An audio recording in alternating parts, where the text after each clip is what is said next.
tocaremos el tema del pie. Bien.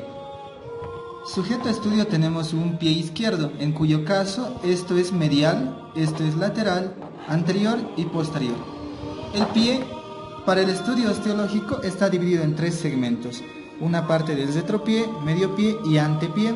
A su vez, el retropié está conformada por dos filas de huesos denominados huesos tarsianos. Estos huesos del tarso, organizadas en dos filas, una fila posterior y una fila anterior. La fila posterior se encuentra el astrágalo y el calcáneo, y la fila anterior está conformada de lateral a medial por el cuboides, el navicular, la tercera cuña, la segunda cuña y la primera cuña. Y anteriormente a estos tenemos los 5 metatarsianos que se enumeran de medial a lateral: primer metatarsiano, segundo, tercero, cuarto y quinto, y las falanges que tienen el mismo orden. Ya yéndonos a la parte de la planta del pie, vamos a ver que esta planta tiene 3 puntos de apoyo. Uno que está a nivel de la cabeza del primer metatarsiano, el otro que está a nivel de la cabeza del quinto metatarsiano, y el tercer punto de apoyo que está a nivel de las tuberosidades inferiores del calcáneo, lo que nos delimitan 3 arcos plantares: uno medial, uno lateral y uno anterior.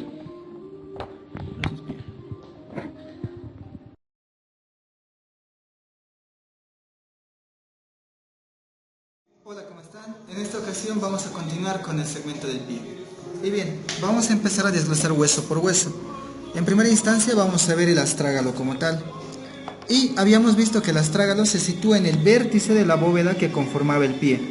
Ahora bien, el astrágalo es un hueso corto y como tal expresa 6 caras: una superior, anterior, medial, lateral, inferior y un segmento posterior o carilla posterior. Ahora bien, la cara superior expresa 3 segmentos: uno posterior que constituye la tróclea astragalina, tiene 2 vertientes y una garganta; un segmento medio donde vemos un declive que señala el cuello del astrágalo, y un segmento anterior delimitado por la cabeza del astrágalo. Vámonos a la cara lateral. La cara lateral expresa una carilla articular cuya relación está de manera directa con el maleolo lateral o maleolo peroneo.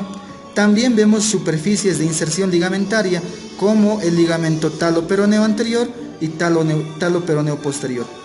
La cara posterior está delimitada, o los principales accidentes anatómicos que encontramos son estos: la tuberosidad lateral posterior del astrágalo y la tuberosidad medial posterior del astrágalo.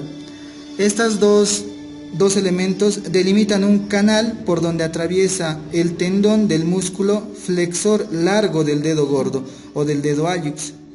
También de relieve tenemos en esta eminencia que se inserta el ligamento talo-peroneo posterior, el receso.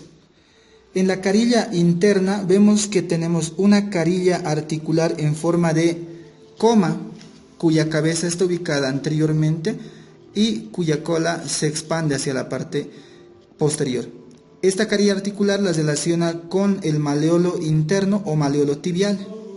Vámonos a la cara inferior. Y en la cara inferior vemos que tiene 2 superficies articulares: una posterior, segmento de cilindro hueco que se articula con el calcáneo, y uno anterior que a su vez tiene 2 carillas articulares, una media y una anterior, en cuyos segmentos se relaciona de igual manera con el calcáneo.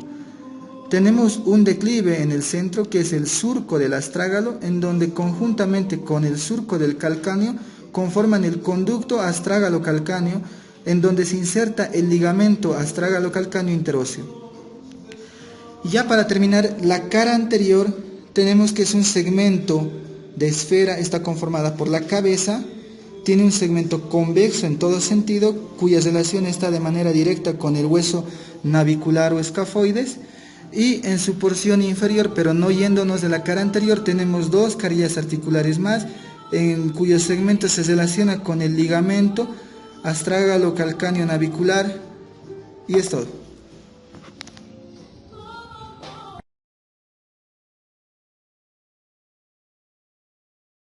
Hola, ¿cómo están? Ahora continuamos con el hueso calcáneo.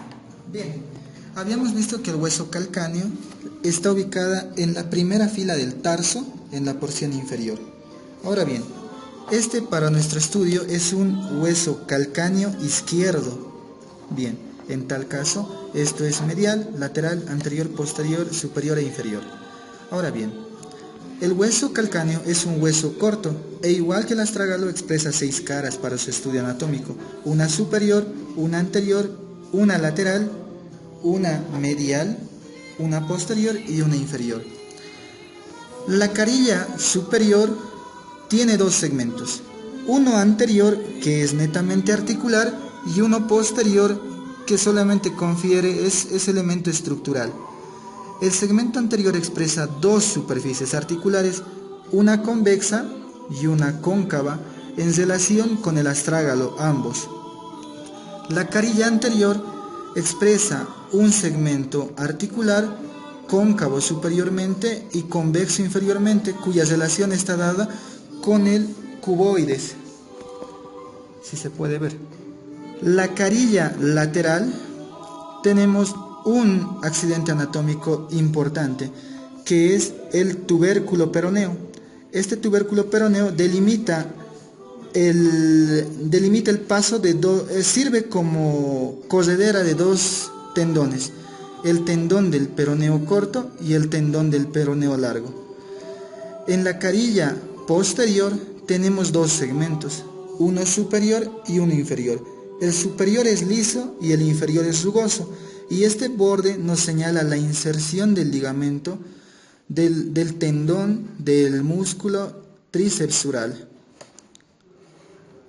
La carilla interna tiene 2 accidentes, una porción donde encontramos al sustentaculum tali o apófisis menor del calcáneo, y una porción posterior que está delimitada por un canal, el canal del calcáneo. La carilla anterior también cabe recalcar que está constituida, o se la conoce como la apófisis mayor del calcáneo, en tanto que el sustentaculum tali es la apófisis menor. La carilla inferior nos confiere, simplemente para su estudio, 2 tubérculos posteriores y uno anterior. El tubérculo posterior medial tiene mayor relevancia, ya que en este tubérculo se insertan 2 estructuras musculares. Medialmente se inserta el flexor común de los dedos, el corto, y lateralmente, más medialmente mejor dicho, se inserta el abductor del dedo, del primer dedo o del dedo gordo, pero el abductor corto. Y en el tubérculo lateral se inserta el abductor o separador del quinto dedo, en tanto que el tubérculo anterior simplemente señala las inserciones ligamentarias plantares.